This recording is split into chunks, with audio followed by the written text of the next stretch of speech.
Hello, welcome back to my channel Shivalee's Happy World. My today's story name is The Magic Pan. Jadui Kadai. So let's start. Once upon a time, there was a small village. Salma and her daughter lived in a small cottage in the village. They were happy and contented. Salma had been given a big pan in dowry. She was very attached to that pan, as it was a great support to her. At the time of meals, Salma would put it on the stove and say, "Pan, oh pan, please cook and quickly too. I am hungry. Cook some porridge." No sooner did Salma utter these words than the porridge would start boiling in the pan. When there was enough porridge for the mother and the daughter, Salma would say, "Pan, oh pan, please stop and quickly too. Our stomachs are full, and thank you too." The moment Salma said these words, the pan would immediately stop cooking. Rahim Chacha was Salma's neighbor. He was an inquisitive man. He often said to himself, "One never comes to know whether Salma and her daughter cook every day. If they do cook, then the question is, when do they cook and what? I am curious to find out." Rahim Chacha was a well-to-do man, but he was greedy. One day he peeped through the window and saw Salma and her daughter sitting in the kitchen. Salma put the pan on the stove and said, "Pan, oh pan, please cook and quickly too. I am hungry. Cook some porridge." The porridge was ready in no time. Rahim Chacha was astonished to see the magic pan. He said to himself, "No, now I know the secret of Salma's cooking. I have an idea.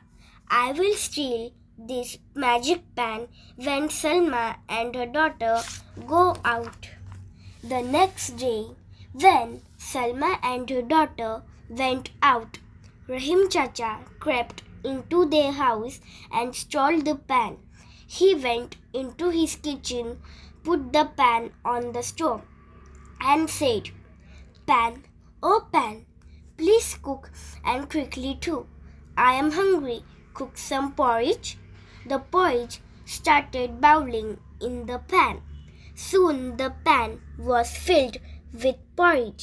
Rahim Chacha had heard only those words which began the cooking in the pan, but he did not know the magic words that would tell the pan to stop cooking.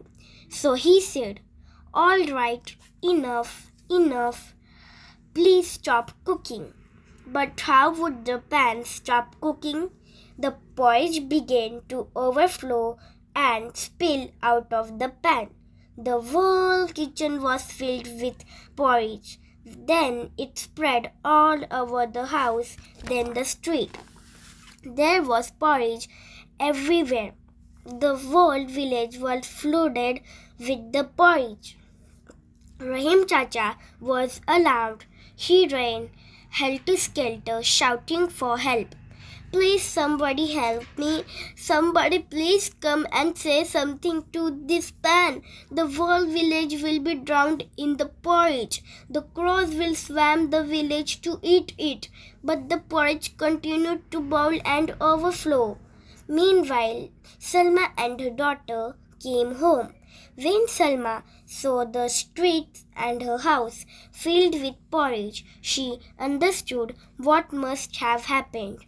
She quietly went into Rahim Chacha's kitchen and whispered to the pan, "Pan, oh pan, Please stop and quickly too.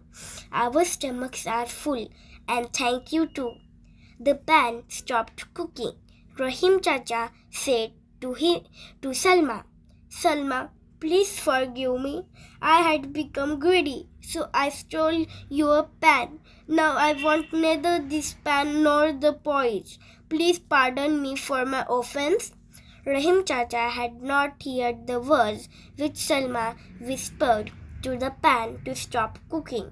Even today, Rahim Chacha has nightmare about the magic pan and the porridge, and he wakes up in a fright. If you like my story, like, share and subscribe my channel. Bye. Have a good time.